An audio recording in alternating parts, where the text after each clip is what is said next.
بسم الله الرحمن الرحیم الف لام ذلك الكتاب لا ريب فيه هدى للمتقين. تفسیر قرآن کریم. اعوذ بالله من الشیطان الرجیم. بسم الله الرحمن الرحیم. سر سفره قرآن هستیم، کلمه به کلمه با قرآن یک کمی آشنا بشیم. سوره حمد که شروع کردیم به این آیه رسیدیم، الرحمن الرحیم. الرحمن الرحیم، خدایی که بخشنده و مهربان است.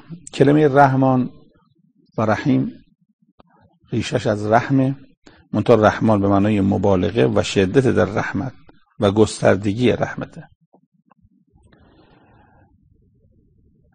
از کاربرد این دو صفت رحمان و رحیم در قرآن استفاده میشه که رحمانیت درباره همه مخلوقات، ولی رحیم بودن مربوط به انسان و موجودات مکلفه. کلمه رحیم را نسبت به انسانها و مکلفین قرار میدن، اینا که تکلیفی دارن، ولی رحمانیت خدا نسبت به همه موجوداته، چه با عقل چه بی عقل. خب الرحمن الرحیم، خداوند بخشنده و مهربانه. راجع به رحمت خدا چند تا حرف، چند 3-4 دقیقه با هم صحبت کنیم. اما رحمت خدا رحمت را بر خودش واجب کرده. در سوره انعام آیه 54 میخونیم کتب ربکم علی نفسه الرحمه، یعنی خدا بر خودش واجب کرده که رحمت کنه. خداوند بر خودش واجب کرده که به مخلوقات، به انسانها رحم کنه. اصل آفرینش انسان بر اساس رحمت. قرآن آیه داره میفرماید که الا ما رحم ربی، بعد میگه ولذالک خلقهم. رحم ربی، خداوند رحم میکنه، بعد میگه ولذالک خلقهم، به خاطر همین دریافت رحمت اینا را آفرید. من نکردم خلق تا سودی کنم، بلکه تا باربندگان جودی کنم.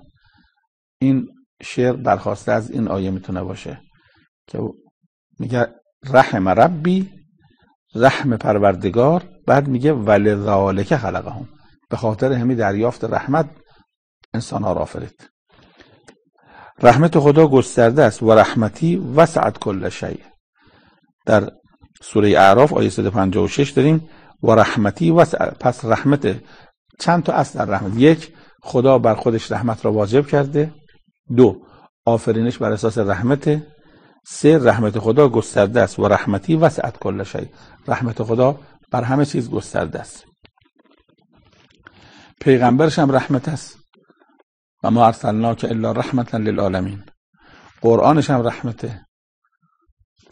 تو قرآن داریم که خود قرآن رحمته، پیغمبر رحمته، اون چه خدا بر خودش واجب کرده رحمته.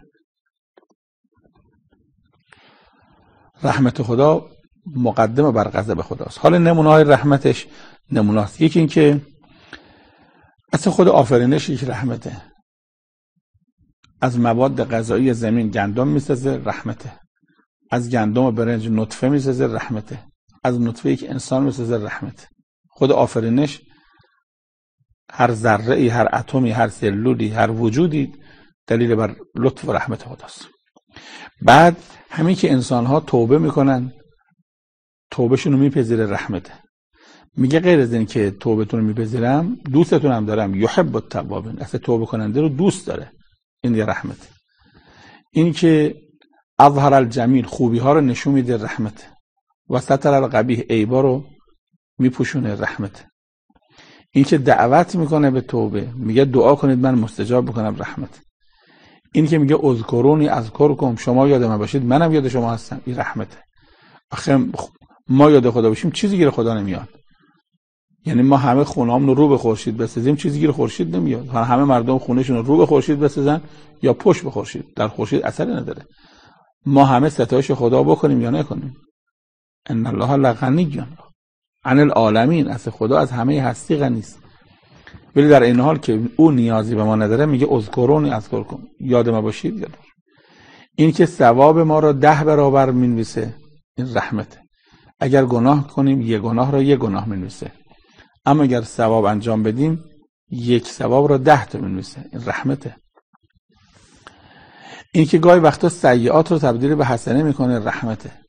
آب زباله از این برمیده فرو، از کنار چند متری آب زلال میاد بیرون، خیلی رحمته. نشانه های مظهر رحمت اینه که آب زباله میره، زلال میاد بیرون. گناه رو یکی پا منویسه، کار ثواب رو 10 تا منویسه، رحمته. این که مادر ما رو دوستمون داره، مهر مادر به این فرزندش یک رحمت الهی است.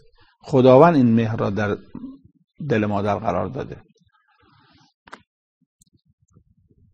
همه نعمتایی که ما داریم همش رحمت خداست. چشم ما، گوش ما، عقل ما، حافظه ما، هدایت ما. آمدن انبیا رحمت است. کتاب‌های آسمانی رحمته. اگر قانون آسمانی نبود انسان گرفتار قانون‌های بشری میشد، کمان که الان کشورهای زیاد شدن. هر روزی قانون‌ها تغییر پیدا میکنه. قانون‌ها از کیه؟ از آدمایی که دارای هوسن، غریزن، تحت تاثیر طوفان غرایز هستن. همین که قانون از طرف خداوند بوده، قانون خدا رحمته. حدیث داریم یه وجب بیاد رو به من، یه گام میام رو بهتون. طبیعی بیاد رو به من، با هیجان میام رو به شما. تمام نعمتهای ما رحمته. یه نوزاد وقتی به دنیا میاد مکیدن رو بلده. خب این که خداوند در این نوزاد مکیدن قرار داده، این رحمت خداست. حالا اگر همین نعمت مکیدن رو برداره، یه نوزاد روز اول چجوری تغذیه کنه؟ چی بخوره؟ شیر مادر رحمته. مکیدن، این که شیر مادر تو سینه مادر رحمته. این که شیر مادر نه سرد نه گرم رحمته. این که همه ویتامین هایی که و همه نیازهایی که طفل داره خدا تو شیر مادر جاسازی کرده، رحمته. همین که اون نوزاد عقل ندارد، عقل نداشتنش رحمته. چون اگر نوزاد روز اول عقل میداشت، تا میدید لباس خودش آلوده کرده، کلی خجالت میکشید. عقل نداشتن هم رحمته، مکیدن هم رحمته. این که سینه مادر تو دهن بچه میره، رحمته. این که بچه دندون نداره سینه مادر گاز بگیره، رحمته. اصلا ما غرق در رحمته. این که فضای دور زمین به قدری قطوره که سنگای آسمانی رو مشتعل کنه، سنگا تو سر ما نخوره، رحمته. حرکت زمین رحمته. فاصله ما با خورشید رحمته. چی رحمت نیست؟ آنی اگر خدا لطفش از ما برداره اسم اونم فراموش میکنیم. الرحمن الرحیم. خب مربی باید با رحمت تربیت کنه، چون آیه قبلی بود الحمدلله رب العالمین، بعد از رب العالمین میگه الرحمن الرحیم. یعنی مربی باید با رحمت تربیت کنه.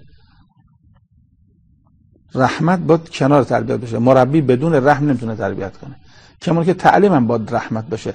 قرآن میگه الرحمن علم القرآن، نمیگه الله الصمد علم القرآن، الحی القیوم علم القرآن، میگه الرحمن علم القرآن. یعنی اگر کسی میخواد معلم باشه باید با رحمت معلم باشه، با رحمت تعلیم، با رحمت تربیت. الرحمن علم یعنی تعلیم باید همراه با رحمت باشه. رب العالمین الرحمن الرحیم یعنی تربیت هم باید، هم تعلیم باید همراه با رحمت باشه، هم تربیت باید همراه با رحمت باشه. همین که خدا رحمان و رحیم است دلیل بر صفات ما نمیگیم الحمدلله. چرا حمد خداست؟ برای که الرحمن الرحیم. کسی که این همه رحمت داره ستایش باید بکنیم. الحمدلله، از خدا ستایش کنیم. چرا ستایش میکنه از خدا؟ برای که سرچشمه رحمت است. خب این مقدار کافی است برای کلمه الرحمن الرحیم. بعد بریم سراغ مالک یوم الدین. فعلا تا اینجا خداحافظی کنیم و السلام علیکم و رحمت الله.